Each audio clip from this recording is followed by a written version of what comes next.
नमस्कार दोस्तों, मैं कनिष्का शर्मा कृषि जागरण से स्वागत करती हूँ आपका आज के खास इंटरव्यू में। आज हम आपको लेकर आए हैं एक बेहद प्रेरणादायक कहानी, एक ऐसी महिला की जिन्होंने न सिर्फ बंजर भूमि को हरा भरा खेत बना दिया, बल्कि सैकड़ों महिलाओं को भी आत्मनिर्भर बनने की राह दिखाई। हम बात कर रहे हैं हिमाचल प्रदेश के ऊना जिले की अग्रणी कृषि उद्यमी रीवा सूद जी की, जिन्होंने अपने जीवन की एक कठिन परिस्थिति को ताकत में बदलकर जैविक खेती की एक नई मिसाल कायम की है। तो चलिए स्वागत करते हैं रीवा सूद जी का।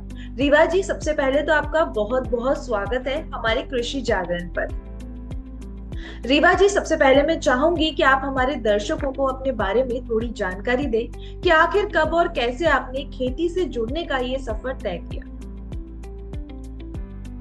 धन्यवाद कनिष्का, मुझे यहाँ पे एक मौका देने का कि मैं अपना अनुभव जो भी मेरा अभी तक का है और उसमें कैसे मैंने सीखा, इसके बारे में जानकारी पाई और किस तरह से मैं अपने अनुभव को अपने किसान बहनों के लिए और जो किसान भाई हैं जो खेती के नए आयाम के साथ में जुड़े हैं उनके साथ मैं बात कर सकूं। मैं अपने बारे में बताना चाहूंगी कि मैं यहाँ पे तो हिमाचल में पिछले 2017-18 से जुड़ी खेती के साथ में, लेकिन उससे पहले मैं जमीनी स्तर पे बहुत सारा काम कर रही हूँ एनजीओ के माध्यम से।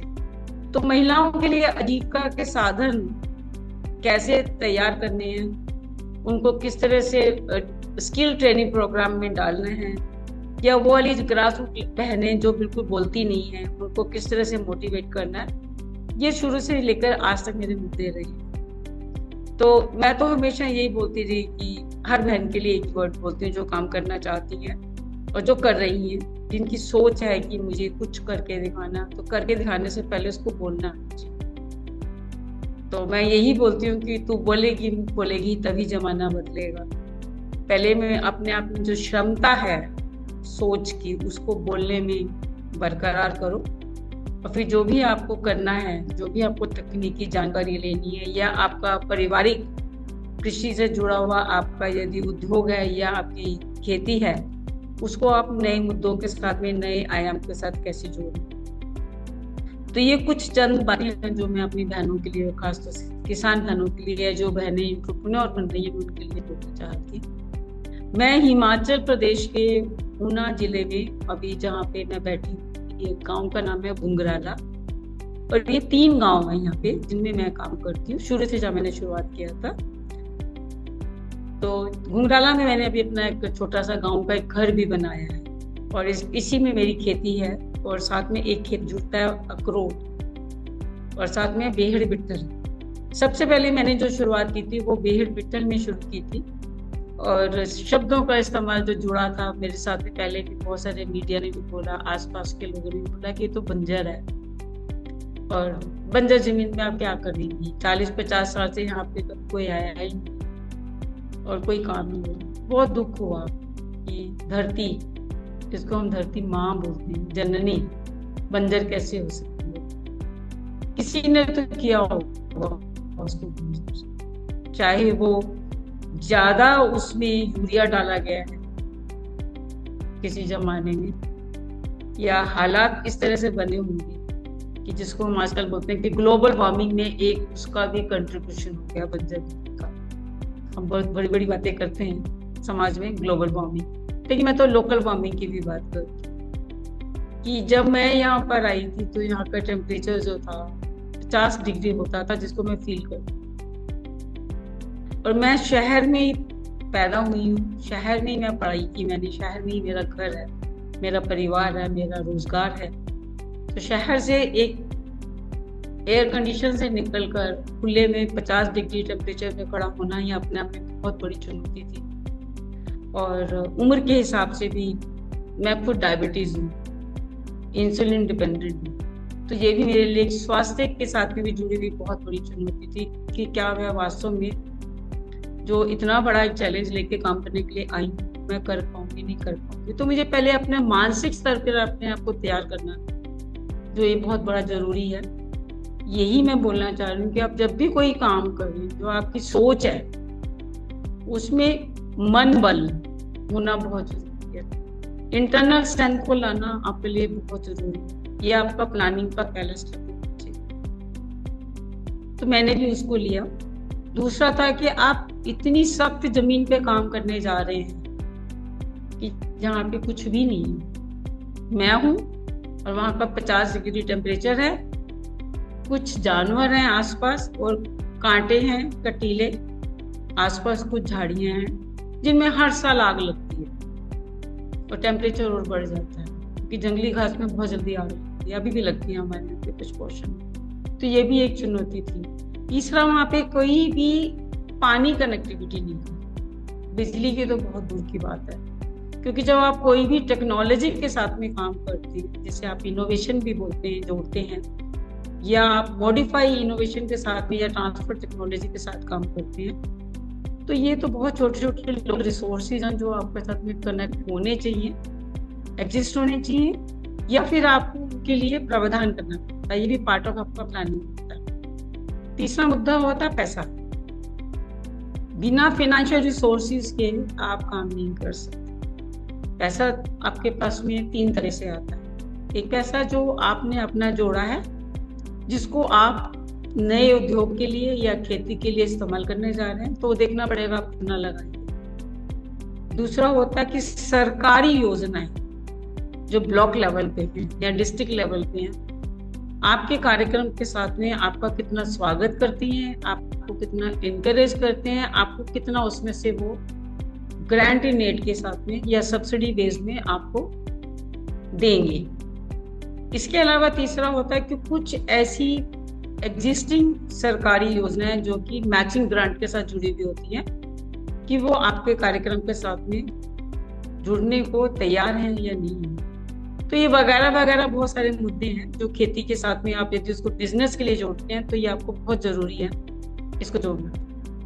तो मैंने इन सब चीजों के ऊपर काम किया और अपनी पहचान के लिए मैं खुद पर्सनली ब्लॉक लेवल पे गई, जो कृषि से जुड़ी हुई या हॉर्टिकल्चर से जुड़ी हुई या सॉइल कंजर्वेशन से जुड़ी हुई होती है या इरिगेशन से जुड़े हुए विभाग हैं, मैंने वहां पे गई। बीडीओ, पंचायत प्रधान, सचिव, ये सब जो हमारे 3 टायर सिस्टम है, डिस्ट्रिक्ट एडमिनिस्ट्रेशन, डीसी, एसडीएम, ये आसान नहीं है जो मैं आपको बता रही हूँ, इसमें टाइम लगता है, आपको अप्रोच करनी पड़ती है, टाइम लगाना पड़ता है, आप क्यों जा रहे हैं उनको कन्विंस करना। तो ये सब मैं साथ साथ करते हुए मैंने एक पैरेलल काम शुरू किया, जो मैं बताना चाह रही हूँ कि अपना डेमोन्स्ट्रेशन सैंपल तैयार करने से, कि जब तक मैं डेमो नहीं लगाऊंगी मैं मॉडल प्रोजेक्ट की तरफ नहीं बढ़ पाऊंगी। लोग कहेंगे कुछ करोगे तो आएंगे। ये भी एक बहुत बड़ा हमारे हिंदुस्तान का मुद्दा है कि पहले आप खुद करो, अपना भुगतान खुद करो, जितना नुकसान कर सकते हो कर लो, जब कुछ अच्छे रिजल्ट आने लगेंगे तो हम आपके साथ ताली बजाने के लिए शामिल हो जाएंगे। ये हमेशा की बात है, मेरा अनुभव भी वही है, कोई पुराना बात नहीं कर रही है, सबके साथ। जब मैं अकेली आती थी तो आसपास के लोग मुझे काफी कमेंट्स भी देते थे, इस उम्र में क्या जरूरत थी काम करने की, ये तो रिटायरमेंट का काम है, इतने बड़े घर की हो, या फिर कोई पॉलिटिकल एजेंडा होगा, या अभी दिखाएंगी उसके बाद में कुछ और फैक्ट्री लगाने का होगा, क्योंकि रेतीली जमीन थी तो कहा गया था कि टाइल्स बनाने का काम हो रहा हो या पानी निकाल के बॉटलिंग का काम करेंगे। तो आज तक भी वो बातें कानों में रहती, लेकिन उनके जवाब लोगों को मिल चुके हुए कि वास्तव में ऐसा नहीं। मैंने क्यों शुरुआत की इस उम्र में, जब मैं शुरू हुई थी, उसके पीछे मेरे घर का एक, आपने बोला कि कठिन परेशानियों में मैं निकल कर आई थी। तो हमारे ही घर में हम जब बातचीत करते हैं, फूड व्हाट वी ईट, वो 2 तरह से काम करता है, या तो आपके लिए अच्छा हेल्दी रहेगा या आपके लिए वो खराब हो, जो आने वाले समय के बाद में हमारी पीढ़ियों को भी इस बारे में पता लगे। तो इन्वायरमेंट में हम जो भी पैदा कर रहे हैं वो सिर्फ खाने के साथ ही असर नहीं कर रहा, वो पूरे हमारे क्लाइमेट पे इफेक्ट कर रहा है, क्योंकि हम जो भी पैदा कर रहे हैं जमीन में, हम आज की गलतियों को आने वाले 50 साल के बाद तक भी उसका भुगतान करेंगे, ये समय बताएगा। जैसे कि हमें समय ऑलरेडी बताने लग गया है कि जमीन में उसकी जितनी उसकी क्षमता थी उससे ज्यादा यदि हम उम्मीद करेंगे तो नेचुरली हम ऐसे प्रोडक्ट डालेंगे जो कि उस समय तो लगेगा आपको फायदा। मैं केमिकल्स की बात करूं, लोगों ने इतना सारे पॉइजनस प्रोडक्ट्स किसानों को बेच दिए झूठे वादों के साथ में कि आप देखिए ना, आप बाजार में जाइए ना, आप तरबूज भी खाते हैं तो आप बोलते हैं भैया ये प्योर है क्या, और वो आपको काट के दिखाता है कि देखो ये बिल्कुल प्योर है। आपको कैसे पता वो प्योर है? आप आज की तारीख में जो गर्मियों के जो फल हैं, खरबूजा खाइए आप, जो आपको पहले मिठास देता है बाद में वो कड़वा देता है, आप खुद महसूस करिए। या उसमें मैंगो आप खा के देखिए तो कार्बोहाइड्रेट इतना ज्यादा उसमें है। यदि आपने डायरेक्टली मैंगो को कहते हैं मैंगो चूस के खाइए, कैसे खा सकते हैं आप चूस के, मुझे बताइए। वो तो किताबों में बात रहेगी। खा के देखिए आपके होठ पक जाएंगे, लूज मोशन शुरू हो जाएंगे, वॉमिटिंग शुरू हो जाती, डायरिया शुरू हो जाती। और बहुत सारे परिवार तो अभी इतने हेल्थ कॉन्शियस होते जा रहे हैं कि बहुत सारे फलों को छोड़ते जा रहे हैं, या ऐसे फल खाते हैं जिनका छिलका जो है थिक हो। आप डायरेक्टली फल को काट के खा ही नहीं पा रहे हैं। डायरेक्टली प्लग का नीड जो हम कंसेप्ट बात करते हैं, तोड़िए और खाइए, चाहे वो टमाटर हो, भिंडी हो, करेला हो, आप उसको घर में रब करके देखिए, आपके हाथ हरे हो जाएंगे। तो जमीन से जो ऊपर लगने वाली चीजें हैं, जो क्लाइंबर्स हैं, उसमें सबसे ज्यादा बहुत ज्यादा स्प्रे हो रहा है, बहुत ज्यादा, जो हेल्थ के लिए।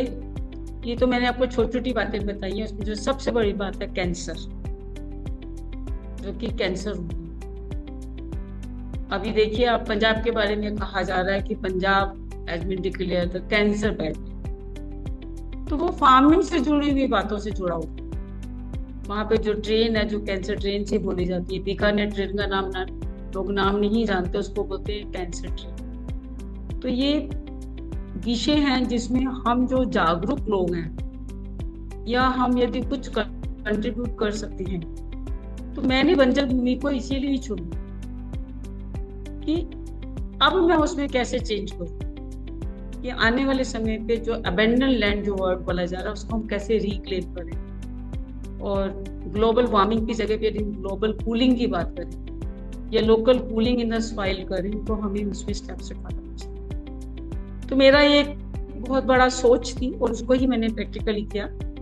घर में कैंसर आया तो मुझे उसने कुछ करने के लिए एक चुनौती भी दी, और बहुत मैं अभी भी बोलती हूँ तो मेरे गूज़बम्स होते हैं कि मैं उस जब निकली थी घर से तो मेरी क्या मानसिक स्थिति हो।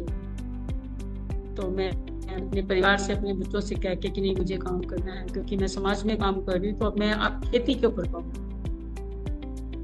तो मैंने नेचुरल फार्मिंग वर्ड नहीं बोला, क्योंकि नेचुरल फार्मिंग जब आप शब्द बोलते हैं या जब आप ऑर्गेनिक फार्मिंग बोलते हैं तो उसमें बहुत सारे पैरामीटर्स जो होते हैं आपके जुड़ जाते हैं।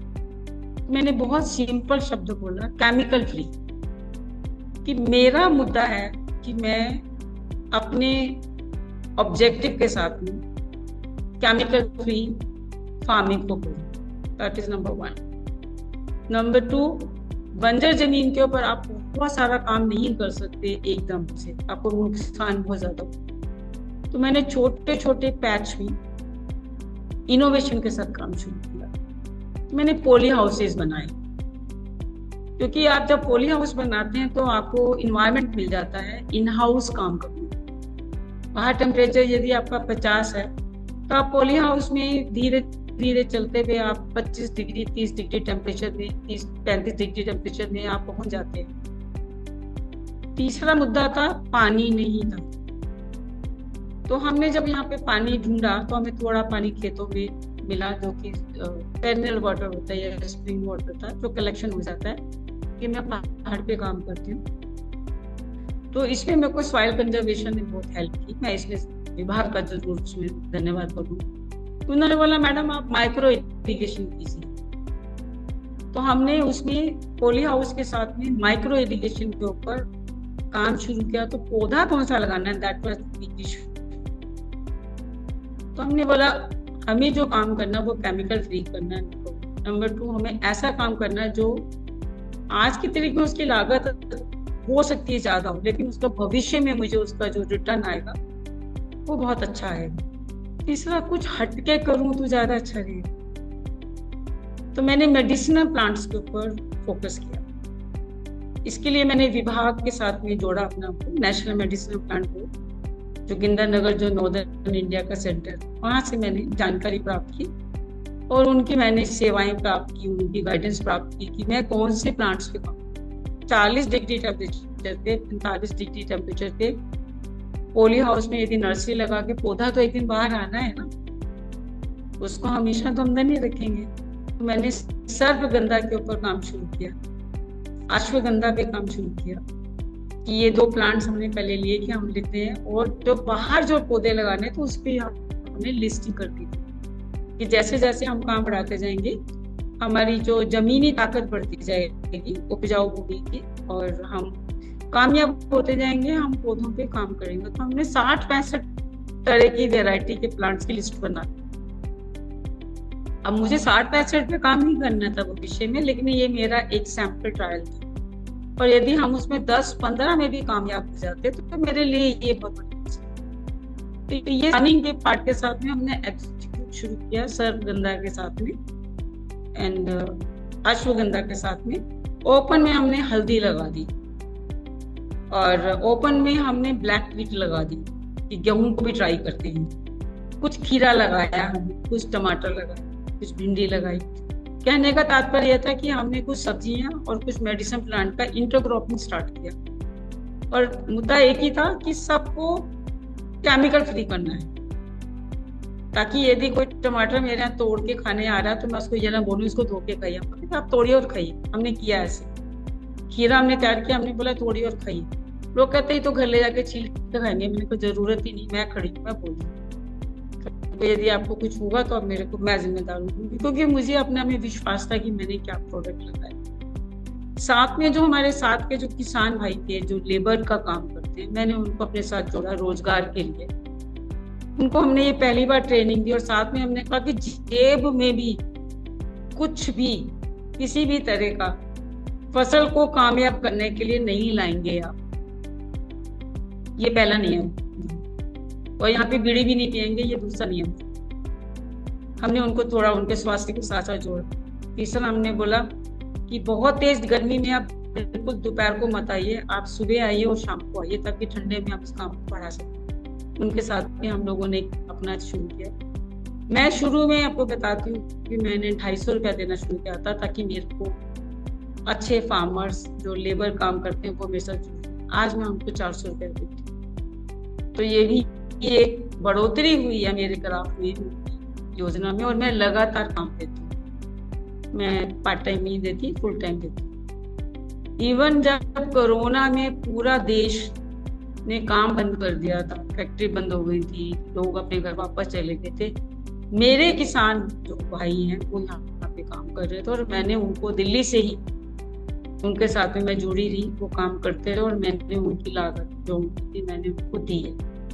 तो ये एक संबंध जो मैंने कामयाब रखा जुड़ने के लिए, मेरा अभी तक गाँव के साथ में जुड़ा हुआ। आते रहते हैं, जाते रहते हैं, लेकिन काम का जो तरीका है वही करने का है। तो अभी हम बेहड़ बिट्टल में हम पॉली हाउस के साथ में काम कर रहे हैं, मेडिसिन प्लांट्स के साथ में, और साथ साथ जो खुले में जो काम करना था, जो मेरा सिग्नेचर है, इसके बारे में मैं जाननी चाहती हूँ, ड्रैगन प्लांट्स। क्योंकि ड्रैगन प्लांट्स की जो खेती होती है वो बिल्कुल ऐसी ही जमीन पे होती है जहाँ पे आपके पास में कुछ भी नहीं है। अब मैंने क्यों शुरू किया ड्रैगन प्लांट्स, ये भी मेरे साथ में जुड़ा हुआ है। जब मैं यहाँ पर आई बेहड़ बिट्टल में, तो वहां पे कुछ भी नहीं था। मैंने आपको बोला जंगली घास थी और कटीले प्लांट्स थे। कटीले प्लांट्स से मेरा मतलब है कैक्टस। जंगल में आप देखेंगे कि जगह जगह बिना किसी परवरिश के, बिना किसी पानी के, सिर्फ मौसमी पानी जिनको बरसात का मिलता है, और रेतीली जमीन, 40-50 डिग्री टेम्परेचर, हर मौसम में आपको एक कांटे वाला पौधा लगा नजर आता है। तो मेरे यहाँ पे जो थे बहुत सारे कैक्टस दिखाई दे रहे थे, दैट वाज माय इंस्पिरेशन। तो मैंने बोला कैक्टस, हम भी कैक्टस परिवार के साथ में काम कर सकते। तो मैंने एक्सप्लोर किया, इसके बारे में मैंने जानकारी ली और मैं महाराष्ट्र में गई, शरद पवार इंस्टीट्यूशन में गई, केवीके में गई। वहाँ पे कैक्टस का बहुत अच्छा काम था, तो मैंने वहाँ पे जानकारी ली और समझा। हम वहाँ से हम और दूसरी जगहों से हमने पौधे लिए, 2-3 अलग अलग ट्राई किए। तो लगभग हमने शुरू में 2000 प्लांट्स, ड्रैगन प्लांट्स की जो सैपलिंग हमने आउटर एरिया में लगानी शुरू, और इनर एरिया जो हमारे पोली हाउसेस, तो उसमें हमने मेडिसिनल प्लांट्स की सैपलिंग, बेबी नर्सरी हमने स्टार्ट कर दी। तो ये 2 चीजें हमारी पैरेलल चलने लगी। अब ड्रैगन के साथ में हमें सॉइल ज्यादा नहीं तैयार करनी, लेकिन यदि हम पोली हाउस बनाते हैं तो हमें बेड्स बनाने पड़ते हैं, उसमें पोरस बनाने पड़ते हैं, उसमें ह्यूमिड तैयार करना पड़ता है, एक टेम्परेचर मेंटेन करना पड़ता है।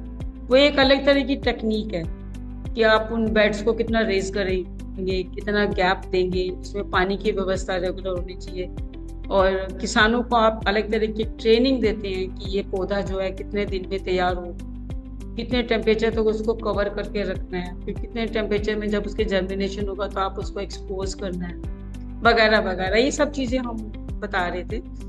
और आप मानेंगे नहीं, मैं रोज ऐसे बात करती थी, कुछ निकला, कुछ आया, क्या कोई उम्मीद कुछ दिखाई दी? तो रोज यही चलता रहता था। तो one fine day we found कि हाँ, जर्मिनेशन हमारा जो है वो सर्पगंधा का स्टार्ट हुआ, और हमने विशेषज्ञों को बुलाया उनको दिखाने के लिए। उन्होंने हमारे सैंपल उठाए एंड दे सेड, आप उनसे बात कर सकते हैं, डायरेक्टर हैं रीजनल डेवलप, वो कहते हैं हमने इतना बढ़िया सर्पगंधा हिमाचल में क्या आसपास नॉर्दर्न रीजन में भी नहीं था। तो ये मेरे लिए एक बहुत बड़ा मोरल बूस्टर था। फिर हमने बोला इसकी मार्केट कैसे होगी, लगा तो दिया हमने, खर्चा भी कर दिया है, अब आगे प्रेरणा देनी है। तो पहला प्रोडक्ट 4 लाख उन्होंने ही हमसे खरीद लिया, बेबी प्लांट्स। वो अपने जो कि national medicine plant board, ministry of Ayush का एक कैंपेन है कि वो लोग पौधे जो है लेकर लोगों को मेडिसिन प्लांट्स के बारे में बता रहे हैं, और वो प्लांट्स भी वो उनको किसानों को देते हैं कि अपने यहाँ पे रीप्लांटिंग कीजिए। तो मैं एक तरह से उनकी रिसोर्स आप कह सकते हैं कि ऑर्गेनाइजेशन बन गई, नर्सरी तैयार करना। तो मेरे लिए तो एक मार्केट भी स्टार्ट हो गई, और मेरी जो सोच थी वो उसके साथ में नेक्स्ट लेवल गया। तो ये बहुत बड़ा मेरे लिए जो था इनकरेजिंग मुद्दा बन गया। अब साथ साथ जो ड्रैगन प्लांट जो मैंने लगाया था वो मेरा अपना था, उस पर कोई भी नहीं जुड़ा था मेरे साथ में, और लोग वेट कर रहे थे क्या लगा रही, क्या ड्रैगन प्लांट लगा रही। तो जब मैंने पहली बार, मुझे याद है ICR ने जब मैंने बताया कि मैं अपने को परिचय कर रही थी कि मैं ड्रैगन प्लांट लगा रही हूँ, तो जितने भी वहाँ पे BSc स्टूडेंट्स थे या एक्सटेंशन पे काम कर रहे थे, बोलते वो क्या है, और वो गूगल करने लगे, अच्छा ये भी कुछ होता है, ये तो शू ही है, हमारे यहाँ तो लगा रहता है कैक्टस। मैंने बोला हाँ, मैं उसी को अपग्रेडेशन के साथ में एक्सोटिक सुपर फूड में या फ्रूट कैटेगरी में या न्यूट्रासिटिकल कैटेगरी में या मेडिसिन प्लांट्स कैटेगरी में लाने का प्रयास कर। That was my first introduction about my self. तो ड्रैगन प्लांट्स ने तो एक क्रांति ला दी हमें यहाँ पे, एक तरह से कि लोग मेरे यहाँ पे विजिट करने लगे, पौधा देखने लगे, अच्छा हमें भी चाहिए। तो आपको मैं बताऊं, आधे पौधे तो मेरे ऐसे ही उठ गए कि पौधे लगाए मैंने, वो लोग उठा के ले जा रहे हैं अपने घरों में कि अच्छा 10 पौधे दे दो, 4 पौधे दे दो, हमारी गाड़ी में रख दो। कुछ ने पैसा दिया, कुछ ने कॉम्प्लीमेंट्री ले लिए कि ट्राई करेंगे।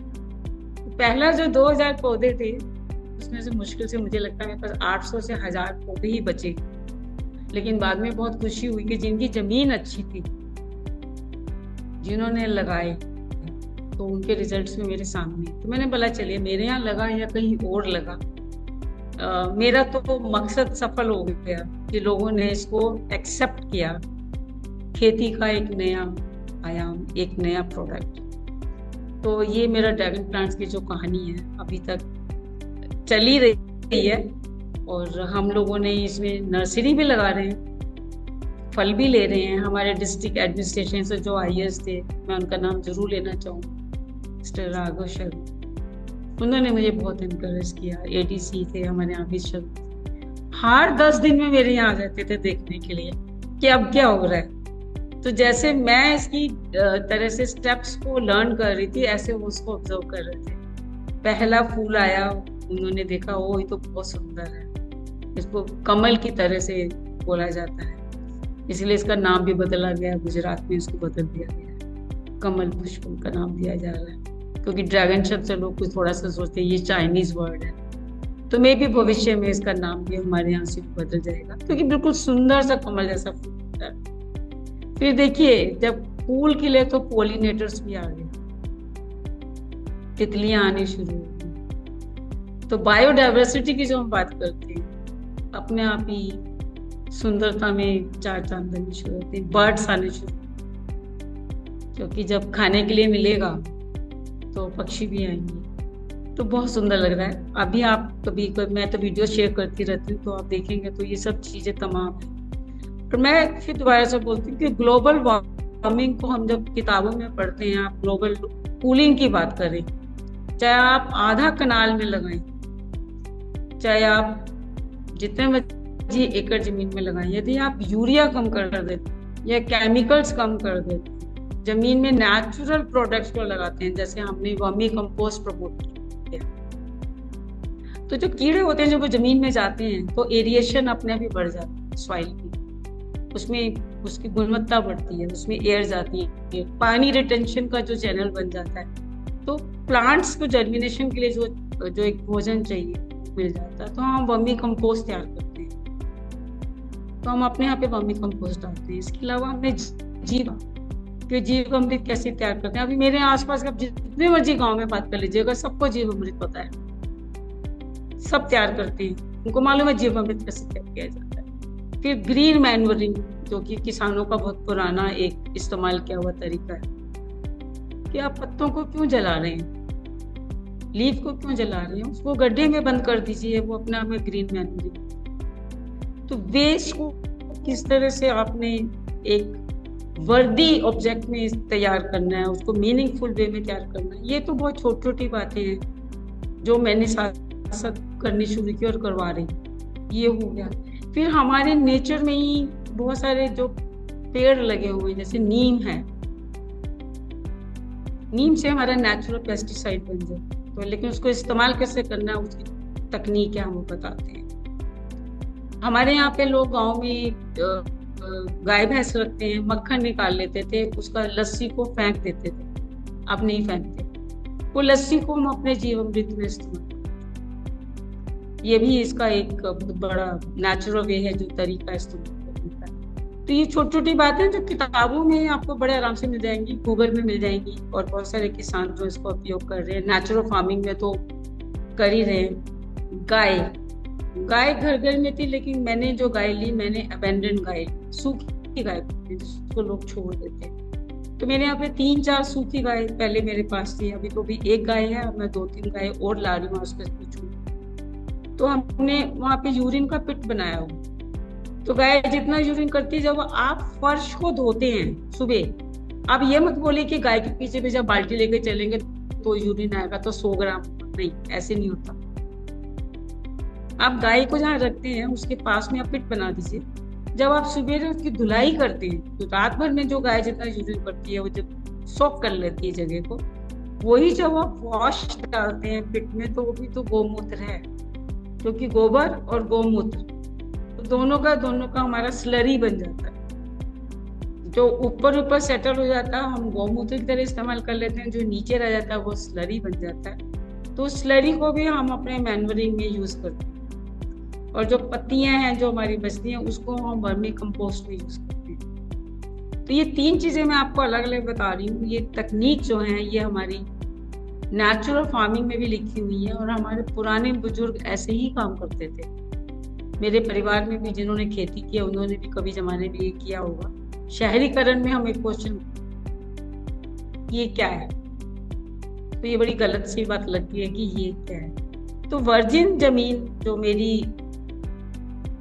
योग्य बनी मेडिसिनल प्लांट्स के लिए, वो आज तक मेरी चल रही है, और हम लगभग 70 एकड़ जमीन में जो मैं अपने यहाँ पे काम को बढ़ा रही हूँ, जिसमें मिक्स है, इंटरक्रॉपिंग है ओपन में, इसके अलावा हम पोली हाउस लगा रहे हैं, और कुछ हमने ट्रीज लगाए जो हमारे की विंड बैरियर का काम करते हैं। जैसे कि हमने ऐसे ऐसे पेड़ लगा दिए अपने आसपास, पहले नहीं थे, वो हमने बाद में लगाए। हार सिंगार, तो हमने हार सिंगार को लिया, बड़े पेड़ हैं, सुंदर हैं, ठंडे लगते हैं। तो हम गर्मी में भी जब उधर से निकलते हैं तो हमें वो पेड़ जो है हमें वो ठंडक प्रदान करते हैं। मुझे नहीं टेम्परेचर लगता कि वो मैं 50 डिग्री के चक्कर खाती हुई निकलती थी, अब मैं 35 डिग्री टेम्परेचर में तसल्ली से हर के टेम्परेचर से 10 डिग्री कम में हम काम करते हैं। तो ये मुद्दे हैं जो कि छोटे छोटे हैं, लेकिन बहुत मुझे लगता है कि यूजफुल हैं, जिनको इसमें जानकारी प्राप्त करनी है। मैम वैसे तो आप सही कहा कि हम बंजर जमीन कहते हैं अपनी धरती माँ को, वो सही नहीं है। तो मैंने आपसे एक नया वर्ड सीखा है, वर्जिन। आज से मैं इस पे ध्यान दूंगी। दूसरी चीज, मैम आपने कहा कि लोग हंसते थे कि कैसे करोगे आप बंजर जमीन में या वर्जिन जमीन में। तो मैं कहना चाहूंगी, एक महिला है, जहाँ सब लोग बैठ जाते हैं वहां महिला उठती है और वो महिला करके दिखाती है। और मैम मैंने इतनी सवालों की लिस्ट बनाई थी, पर मुझे लगता नहीं है कि अब मुझे कुछ पूछना पड़ेगा। आपने एक बार में पूरा क्लियर कर दिया है। बस मैम मैं एक लास्ट चीज चाहूंगी कि आप हमारी युवा पीढ़ी को जो खेती से भागते, कहते खेती में कुछ नहीं है, खेती में पैसा नहीं है, उसके लिए क्या कहना चाहेंगे ताकि और किसान और युवा पीढ़ी प्रेरित हो इन चीजों से? हाँ, मैं कैसे काम कर रही हूँ मैं उस पर फोकस करूंगी, रादर देन जो किताब में लिखा। युवाओं के साथ जुड़ने के लिए मैंने क्या किया, हम लोगों ने स्कूल चिल्ड्रन जो 8वीं 9वीं 10वीं 11वीं 12वीं के जो हमारे आसपास के स्कूल हैं, मेरे यहाँ पे वो एक्सपोजर विजिट के लिए आने लगे। हम उनको दिखा रहे हैं कि एक बच्चा जो एक स्किल डेवलपमेंट प्रोग्राम की तरफ उसको ले जाना चाह रहे हैं, तो ये भी एक इम्पोर्टेंट स्किल है फार्मिंग में। हमारा उनके लिए ये एक मोटिवेशन है। दूसरा, हम जो हमारे भाई लोग 10,000 की नौकरी करने के लिए ड्राइवर बन के निकल गए, मैं पेरेंट्स को भी जानती हूँ, तो मैं बोलती हूँ 12,000 रुपये तो मैं ही दे रही,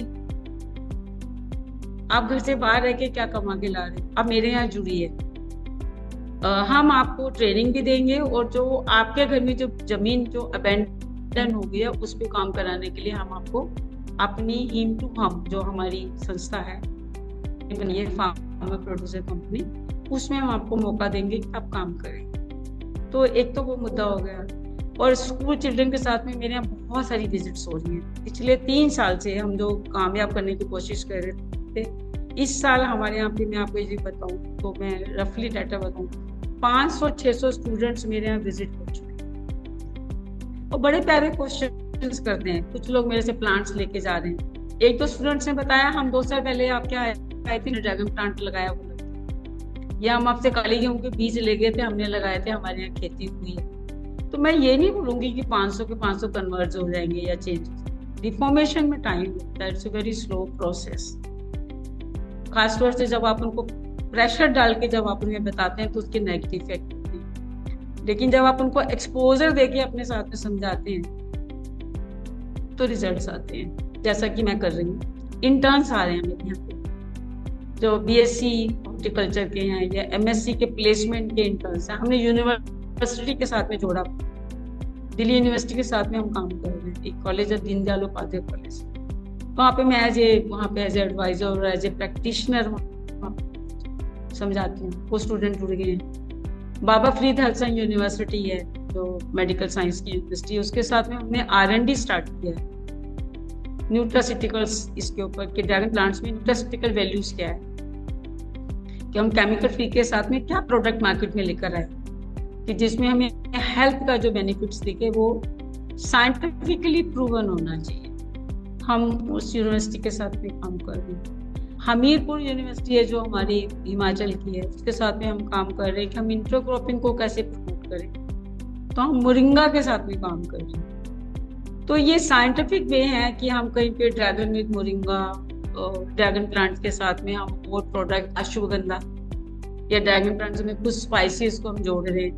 हिमाचल का एक बहुत अच्छा फूल होता है रोडेडोन, जैसे ब्रास भी बोलते हैं, जो सीजनल होता है, उसमें भी बहुत सारे फाइटो मेडिसिन कॉन्स्टेंट्स हैं। उसके साथ मिलके हम एक कॉम्बिनेशन बना रहे हैं तो एंटी कैंसर बोल देना से काम नहीं चलता। एंटी कैंसर प्रॉपर्टीज क्या हैं या उसके फाइटो मेडिसिन के जो सब्जेक्ट्स के साथ में उसमें स्टूडेंट्स को हम कैसे काम दें, तो ये हम स्टूडेंट के साथ में जुड़ के काम कर रहे हैं, किसानों के साथ कर रहे हैं। हमारा हिंदू जो महिलाएं हैं वो सिर्फ लोकल लेवल पे नहीं है, वो नेशनल लेवल पे है। तो देश की कहीं से भी जुड़ी हुई कोई भी महिला जो उन्नत किसान से एंटरप्रेन्योर बनना चाहती है, जैसे कि मैंने अपने आप को ब्रांड प्रमोट कर दिया वर्ल्ड बैंक हॉर्टिकल्चर के साथ में एग्रीवा नेचुरली, हमारे 2 लोट केमिकल फ्री के जूस के मार्केट में आ गए हैं। तो उन्नति के साथ में आपको इकोनॉमिक्स देखना बहुत जरूरी है। आर्थिक बढ़ावा आप तभी दे पाएंगे किसी को यदि आपकी बढ़त होती हो। तो मैं दोनों काम करती हूँ। मैं नर्सरी में पौधे लगा के पौधे बेचती हूँ और उसकी कीमत मेरे को आती है, आधा मैं फिर दोबारा से लगा देती हूँ, आधा मेरा जो आगे प्रोसेसिंग यूनिट के लिए काम कर रहा है। तो हम लोग इस तरह से काम कर रहे हैं। तो अभी मेरे पास में कहने को यही है कि दुख तो जिंदगी में आते ही रहेंगे, चुनौतियां तो आती ही रहेंगी, चैलेंज तो आते रहेंगे, लेकिन आप क्या कर रहे हो, क्या कंट्रीब्यूट कर सकते हो, आपका मानसिकता क्या है जो आपको मनोबल दे। मैं अपने आप को बीमार नहीं मानती, मेरे को कोई सिंपैथी नहीं चाहिए, मेरी फैमिली को कोई सिंपैथी नहीं चाहिए, सब हेल्दी वे में काम करते।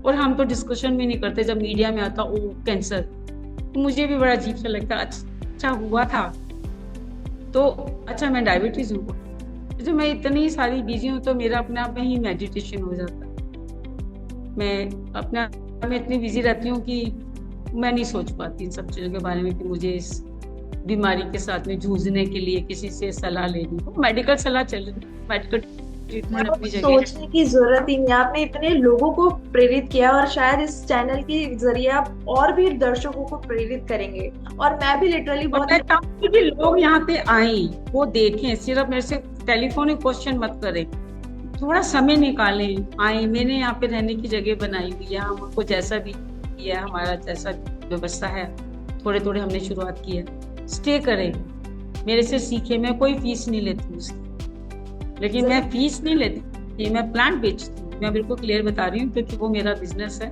मैंने इंटरप्राइजिंग एक्टिविटीज का मैसेज दिया कि मैं प्लांट फ्री देना पसंद नहीं करती, या मैं फल नहीं देती हूँ, मैं जूस के ऊपर वैलिडेशन पे काम कर रही हूँ।